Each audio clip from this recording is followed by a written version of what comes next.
Here we are on beautiful Jones Street. You saw Ted Jones. What's up, guys? Good to see you. Welcome to the Ted Jones World Podcast. If this is the first time you're tuning in, welcome. Thanks for listening or watching. If you're watching, you'll notice that this is an interesting camera angle we got today. I just wanted you guys to just see, you know, what we're living in here in the studio / apartment. A little bit of clutter, but hey, if you don't have stuff on the chair in the corner, is it really a New York City apartment? Today, as I'm recording this, it is the first day of, it's not really the first day of fall, but it's the day after Labor Day. So summer is over for the most part. So I wanted to firstly address something that I posted on Instagram and I posted on TikTok as well. And I feel like, I don't know if you guys have ever watched my stand-up, been to a stand-up comedy show, maybe you've seen some of my posts on social media. I want to start off by saying I do feel like I make fun of everyone, and I had a social media clip that went kind of viral in terms of people messaging me, people commenting on a post saying that stuff that I was doing was anti-Semitic. Now, before I even get into that, being a proud Jewish guy, as you guys see in the title of this YouTube video or Spotify, Apple Podcasts, Amazon Music, wherever you guys are listening to this, I do feel that there is love in humor, and it goes without saying that if you're part of a certain community, I feel like you should be able to make fun of the people that you know, right? Like Italians make fun of other Italians. You guys will see it very prominently on social media. Black people make fun of other black people. Greek people make fun of other Greek people. It happens in every culture, and I think like obviously now being a Jewish person in the environment that we're in, it's a sensitive time. And I realize that. If you guys watch old clips of SNL, maybe it's 2024 now, so people are a little bit on their toes about what they can post, what they can say. But even reruns of old shows, old sitcoms, you'll see that there are stereotypes of all different people, of all different ethnic backgrounds. And I think, you know, there's a line. There's definitely a line. And especially being a comedian, there's a line as well. Now, being a white Jewish guy or being a white guy, can I say the N-word and get away with it? No. Can I say derogatory terms about Spanish people, Italian people? I mean, I'm a quarter Italian, but I don't think that I should be allowed to do those things. So I'm gonna post this, I'm gonna put in right here this social media clip. I did this clip with a girl, a Jewish comedian grew up Orthodox. She was married at age 18, and we're both Jewish. Okay, I went to Hebrew school at a bar mitzvah. My mother and father are Jewish. My grandparents are Jewish, and for the most part, I grew up with people who kind of sounded the way that I was mimicking this particular character in this sketch. 100%, guys. If you're Jewish and you're listening to this and you were offended by this clip, the more I get into character when I'm, quote, making fun of people, and I'm using making fun of it in a different word. I don't think when I make fun of people, when I'm putting this in quotations, this is you know, it's tricky for me to talk about this because I don't want to say something where maybe if you're really offended by something that I've said previously, you'll latch on to it. But when I make fun of people in quotation marks, I'm not bullying, okay? I do believe that I'm making light of certain cultures or certain types of people because I feel like that is a stereotype that is valid towards those particular people. Stereotypes exist no matter what. Even if you guys don't like it at all, stereotypes are always going to exist. 2024, being a member of a certain community, I do feel like I have the right to make fun of a situation. I'm a comedian. That's what I do. That's what I'm trying to do in this whole situation. You guys listen to any one of these podcast episodes, you'll hear maybe something that you think is offensive, you think is funny, but I think that that's part of the job. You know, that's part of what comedians are supposed to do, is to teeter the line of offensive yet funny. You know, I mean, people will go to shows. Maybe some people don't like abortion jokes. Not saying that I ever make abortion jokes. People don't like people making fun of gay people. People don't like making fun of Jewish people, black people, Italian people, Greek people, whatever, Spanish people. But there is a realm in the world where I think that when you're making comedic sketches or you're saying things comedically, you're not doing it to offend people.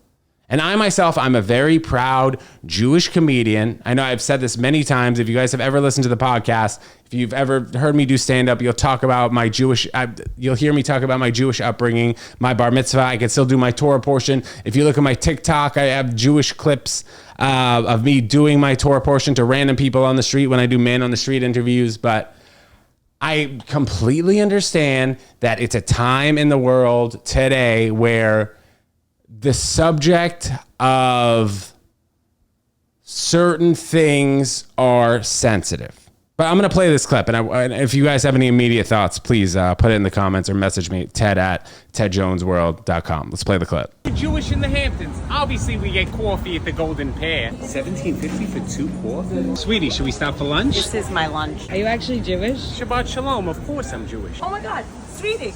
Babe, look, another one. You think these are free? Babe, 25. It's not that good. Another one. Oh, honey, look, another one. Babe, it's the same one. I know. I could read. Oh, you gotta hurry up. It's almost Shabbat. This is completely satirical. Have I heard many people while I've grown up talk like the way that my character was talking? Yes. Is it very stereotypical that Jewish people like sales? Yes. I don't think that any of these stereotypes that I'm portraying or that Olga and I both portrayed in this sketch were particularly offensive. I understand that there's a lot of hate in the entire world right now. Don't get me wrong. But I do feel as a young 30-year-old comedian with this whole new wave of everybody has their own TV channel. Everybody can say specifically what they want to a creator because all they have to do is type it and then press post. And they don't necessarily even have to have a page themselves, right? If you look back 15 years ago, if you heard something offensive on the TV, there's no way for you watching a TV show, sitting on the couch, watching it through the TV to get to the producer, to the creator, to the actors in the show and let them know that you were offended. The only way you could do that is maybe you'd write a letter to the studios, NBC, ABC, whatever program that's on TV. You feel offended. You're going to write a letter. Are you going to hear back? No. Are they going to see your complaint? Maybe not. I've talked about this many times on the podcast about how we're in the baby stages of the social media era, and especially the sketches, the stand-up clips that are on Instagram and TikTok. This is new. This is all within like 5 years of each other. YouTube, it was different because YouTube didn't really talk about like 5 years ago, didn't really have a full algorithm where it's like, oh, we're just going to throw videos in your direction because it's getting a lot of feedback. Now, when you look at Instagram and TikTok, you're seeing videos being thrown in your direction because of what you're searching on Google, what you're saying on your phone, what you're maybe talking about with other people. And if your iPhone is in the area, they know keywords that would potentially interest you. So we're in an environment now where a person who just has a TikTok account, who just has an Instagram account, follows 7,000 people, has 0 followers, has no page, has no presence, can write whatever they want without any real repercussion. It's like everything now acts as Reddit, kind of. And for those of you who are not familiar with Reddit, you can go on and post anonymously. This was like back when I was in 7th and 8th grade. There was this thing called Form Spring, where kids in 7th and 8th grade would post their Form Spring on their away message, and then other kids in the class would write mean messages because they knew that there was no repercussions to these messages. Or they'd write an opinion because there was no repercussion and nobody knew who was writing what. So while there are still reruns of episodes of TV that are considered offensive in 2024, back in 2004, 2014, a lot of these episodes of TV and a lot of these movies that have come out that had significant stereotypes of certain people are not getting those repercussions because the people that are on the couch or the people that are watching it on their laptop, they have no way to reach out. And if they don't like something, they could just turn it off. Now, it seems like a lot of people are critics. A lot of people are critics. And I think in this environment, if you don't like something that somebody is doing, you have the power to write your opinion about it. Does it mean your opinion is right? No. Does it mean your opinion is wrong?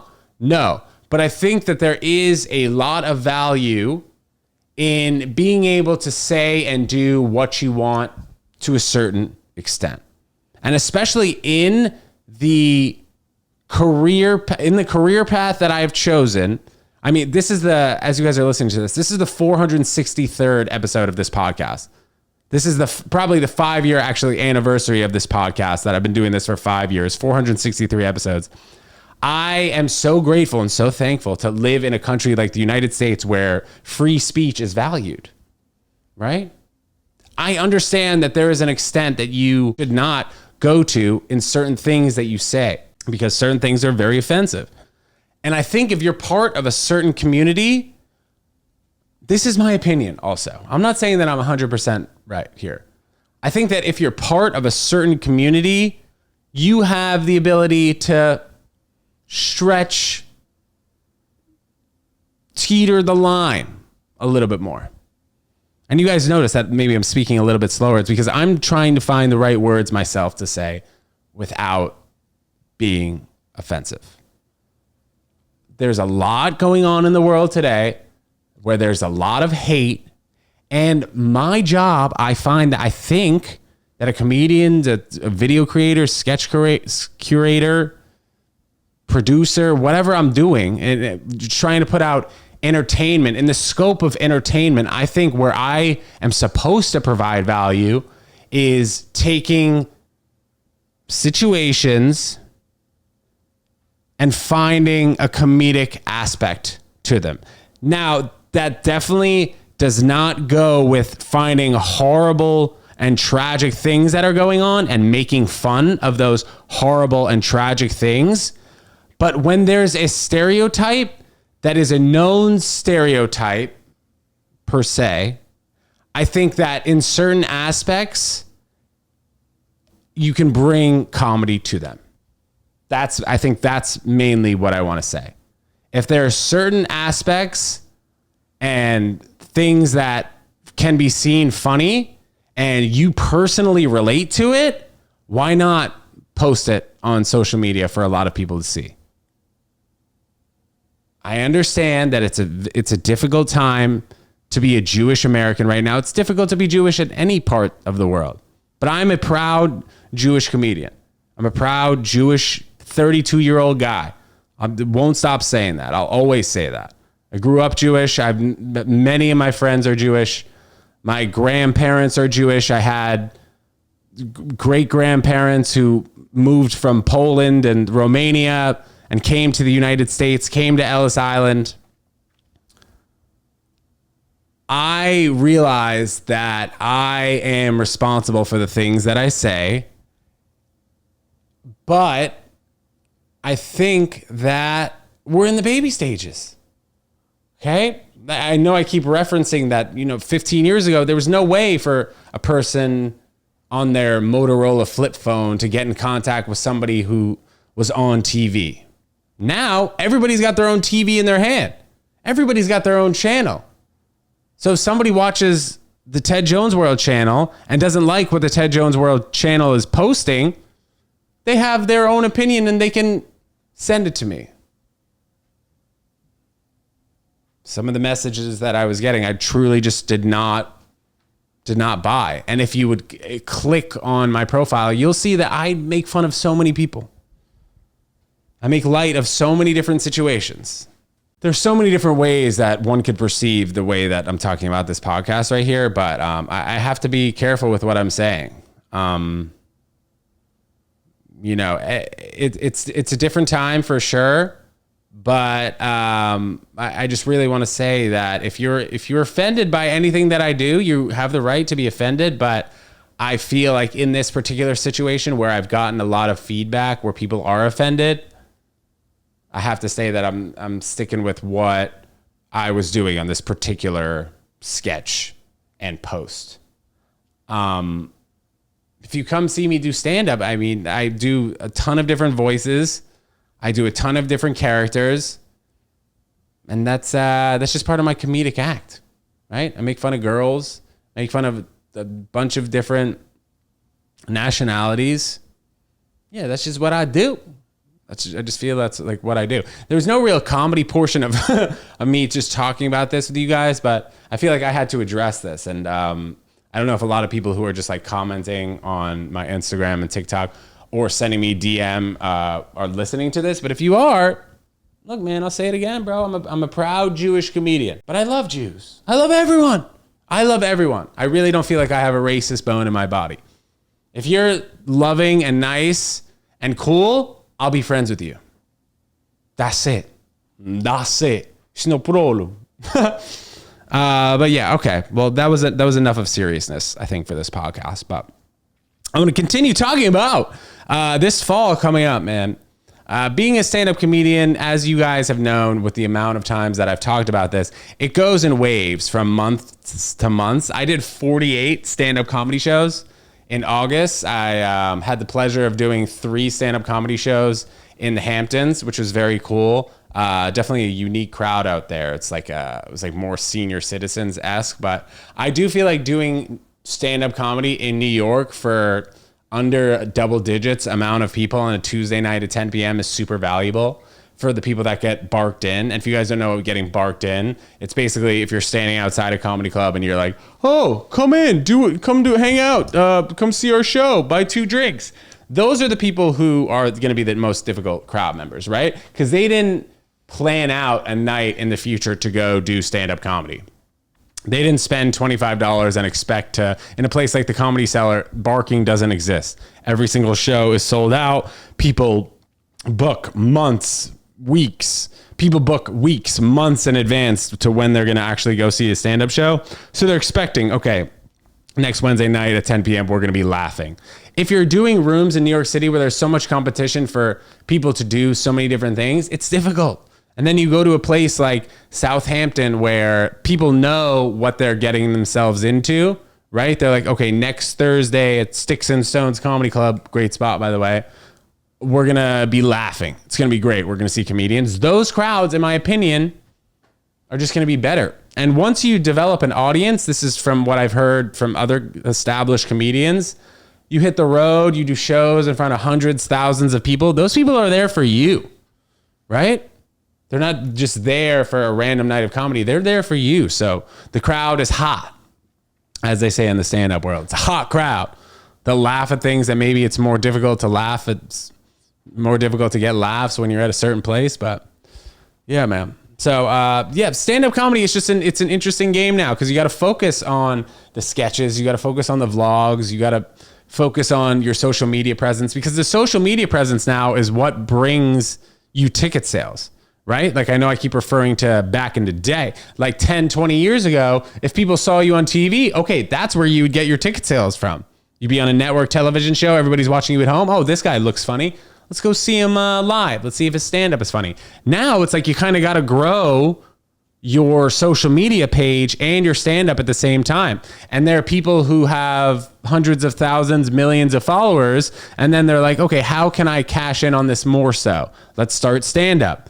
The difference is it feels like stand-up moves at a bit of a slower pace than it does social media. For some people, sometimes it's the opposite. You know, you'll see guys who have been doing stand-up comedy for 25 years and they have, and they don't really have a social media presence at all. So I know I keep saying it, but we're in the beginning times of having to balance out your social media.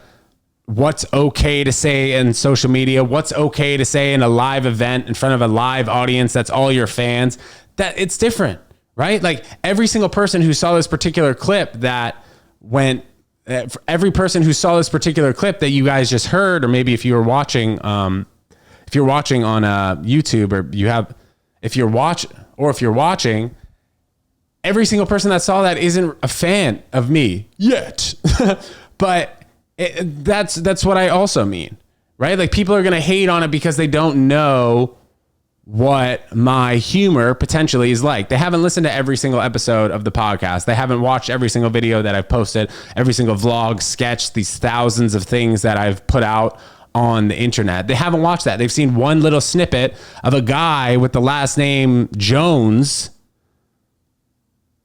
make fun of Jews. That's also the thing with Instagram, which I'm sure you guys know. It will feed you stuff that they think you'll like. TV is not like that, right? If you go watch a TV show, you're clicking the channel because you see that TV show's on. If you're on Instagram, TikTok, you're not clicking on a personal page because you love the videos that person does, unless you're a fan of that person, unless you're following that person. So it's a different situation.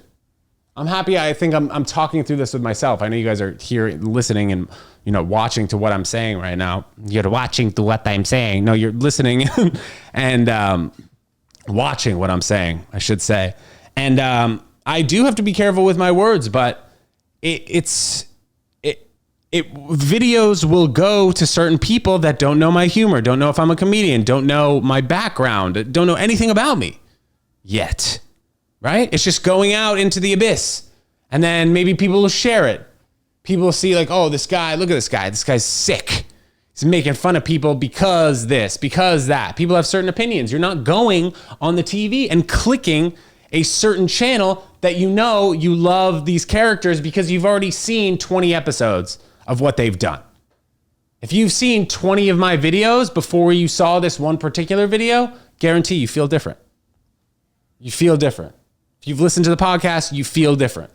You know that I'm a Jewish kid who grew up on 18th Street and 2nd Avenue in New York City and was exposed to so many different things growing up.